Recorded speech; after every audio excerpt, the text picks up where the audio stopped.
Delhi police প্রমাণ করে দিয়েছে মমতা মিথ্যাবাদী। 15 আগস্টের পর কন্যা সুরক্ষার মতো আমি রাস্তায় নামবো। গতকাল আইপ্যাককে নিয়ে মিটিং করেছেন। বর্ডারের জেলাগুলিতে ডোমিসাইল সার্টিফিকেট দেওয়ার নির্দেশ দেওয়া হয়েছে। প্রায় ৭৫,০০০ রোহিঙ্গা ও মুসলমানদের ডোমিসাইল সার্টিফিকেট দেওয়া হবে। আমি জ্ঞানেশ কুমারজিকে লিখব আজ থেকে যে ডোমিসাইল সার্টিফিকেট দেওয়া হবে তা না গ্রহণ করতে। ইতিমধ্যে আইপ্যাকের উদ্যোগে রাজ্যের ৮টি সীমান্তবর্তী জেলাগুলিতে ৭৫,০০০ মুসলমানকে ৬ নম্বর ফর্ম দেওয়া হয়েছে। মমতা ব্যানার্জি, জেনে রাখুন, এবার আইপ্যাকের প্রতীক জৈন, গৌতম সান্যালরা কেউ আপনাকে বাঁচাতে পারবে না। যা করছেন খবর আসছে, বিজেপি যা লড়াই করার করবে। আমি ধমকি নয়, রাজ্যের ডিএম বিডিওদের সতর্ক করছি। আপনারা যদি আজ থেকে শুনানির সময় ডোমিসাইল সার্টিফিকেট গ্রহণ করেন তাহলে পাঠান কালীর মতো আপনাদের কপালেও দুঃখ আছে। মেদিনীপুরে কি করেছে জানেন? প্রথম বিএলও লিস্ট পাল্টেছে পূর্ণেন্দু মাঝি, সভাধিপতিকে নিয়ে বসে। আমার কাছে পুরো রেকর্ড আছে। আমি একদম যা করার করব, নিশ্চিন্ত থাকুন। আমি একটু পরেই জ্ঞানেশ কুমারজিকে লিখে এই ডোমিসাইল সার্টিফিকেট নিয়ে এক্সে দিয়ে দিচ্ছি, আপনারা পেয়ে যাবেন। দাদা, বিহারের মতন পশ্চিমবঙ্গকে এইভাবে ভোটার তালিকা সংশোধন করার দরকার আছে বলে আপনি মনে করেন? কতবার বলবো, কতবার আপনাকেই প্রশ্ন করছি, আপনি লোকাল ছেলে। রোহিঙ্গা এবং বাংলাদেশের মুসলমান থাকা উচিত কি নেই আপনি বলুন।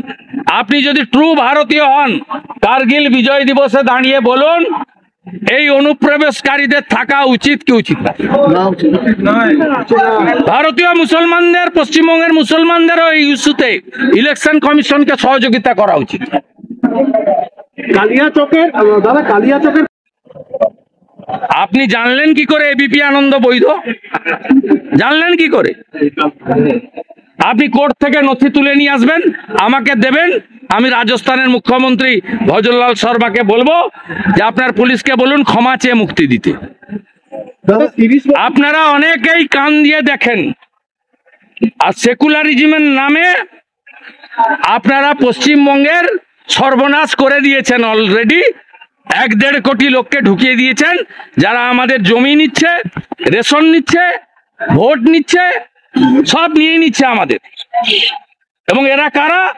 এরা রোহিঙ্গা আর বাংলাদেশি মুসলমান। আর বাংলাদেশের যে হিন্দুরা হিন্দুস্থানে এসেছে শুধুমাত্র ধর্মীয় কারণে, তার মধ্যে আমার মা আছে, ৬০ সালে এসেছে শুধু হিন্দু বলে। আমার মায়ের পিতৃদেব টিচার ছিল, মাখনলাল ভট্টাচার্য, বরিশাল। ১০ বিঘা জমি, শিব মন্দির, চাকরি ছেড়ে এখানে এসে জুট মিলের ম্যানেজারি করে সংসার চালিয়েছে। আমি বিএলও নিয়ে অভিযোগ করার পর সারা দেশে পরিবর্তন হয়ে গিয়েছে। পার্মানেন্ট স্টাফদের নিয়োগ করা হয়েছে। এ রাজ্যে যেখানে অনেক জায়গায় পরিবর্তন হয়নি, বলা হচ্ছে পার্মানেন্ট স্টাফ নেই ওখানে। আমি প্রমাণ করে দেব পার্মানেন্ট স্টাফ থাকা সত্ত্বেও দেওয়া হয়নি, জেলে যেতে হবে। আপনারা জানেন না, বিহারে যে SIR হয়েছে সেখানে ৪০৩ জনের নামে FIR হয়েছে, ৫৩ জন বিএলও অ্যারেস্ট হয়েছে। পূর্ব মেদিনীপুরের সভাধিপতিকে নিয়ে মিটিং করে বিএলও লিস্ট পাল্টেছে পূর্ণেন্দু মাঝি। আমি যা করার করব। আমি আমার ঠিকাদার ভাই বোনেদের বলবো কাজ করবেন না। আগের কাজের টাকা পাননি, মাল মেটেরিয়ালের দাম পাননি, কাজ করবেন না। কাজ করতে গেলে তৃণমূলের বুথ সভাপতি বলবে ভোটের জন্য 2 লাখ দিন। পরিবারও বলেছে কাল। হ্যাঁ, তাহলে কি বলবেন? কেন মিথ্যাচার করছেন? তৃণমূল মানে মিথ্যেবাদী, মিথ্যাশ্রী। 14 বছর কাজ করার পরেও এইসব বাঙালি করতে হচ্ছে কেন?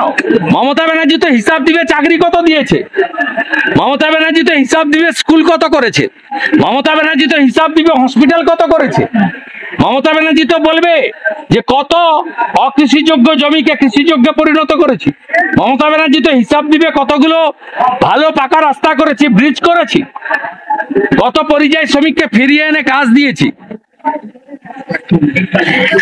এখনো লক্ষ লক্ষ লোক কেন ভেলোরে কটকে যায় চিকিৎসা করতে? কেন 2,15,00,000 বেকার? কেন 60 লক্ষ পরিযায়ী শ্রমিক? মুখ্যমন্ত্রী 14 বছর পরে উনি তো বিরোধী নেত্রীর মতো কথাবার্তা বলছেন। এই রাস্তা নিয়ে যে উনি টুপি পরানোর মাস্টার, এবারে টুপি পরবে না, এবারে বাঁটনা মাত, এবারে যোগীজির যে স্লোগান বাঁটেঙ্গে তো কাটেঙ্গে, এবারে कोई बांटने वाला हिंदू नहीं है। এর বিষয়ে হেমন্ত বিশ্ব শর্মা পরিষ্কার বলে দিয়েছে, পরিষ্কার বলেছে সব হিন্দুদেরকে উনি প্রোটেকশন দেবেন।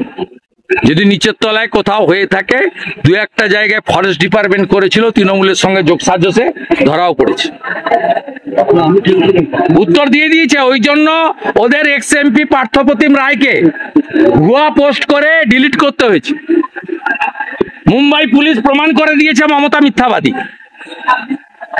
আমি 15ই আগস্টের পরে এই কন্যা সুরক্ষার মতো রাস্তায় নামবো, রোহিঙ্গা মুক্ত, বাংলাদেশি মুসলমান অনুপ্রবেশ মুক্ত, ডক্টর শ্যামা প্রসাদ মুখার্জির বাংলা চাই। হাসপাতালে নিয়ে যেতে হলো। ঠিকাদারদের বলবো কাজ করবেন না, পথশ্রীর পেমেন্ট পাননি, মানরেগার মেটেরিয়াল সাপ্লাই পেমেন্ট পাননি, এটাও ভোটের আগে করছে, পেমেন্ট পাবেন না। আর 2 লাখ টাকা বুথ সভাপতি চাইবে ভোটের জন্য। আমি আমার ঠিকাদার ভাই বোনেদের বলবো কাজ করবেন না, বিজেপি আসবে তারপরে কাজ করবেন। শিলিগুড়ি থেকে আলিপুর চাই। তাই আজকের দিনের মধ্য দিয়ে আমাদের প্রধানমন্ত্রীর কাছে আমার আবেদন, আপনি অনেক বড় আইন এনেছেন, আপনি 335 হাঁটিয়েছেন, আপনি তালাক তুলে দিয়েছেন। Bureau report, live news TV.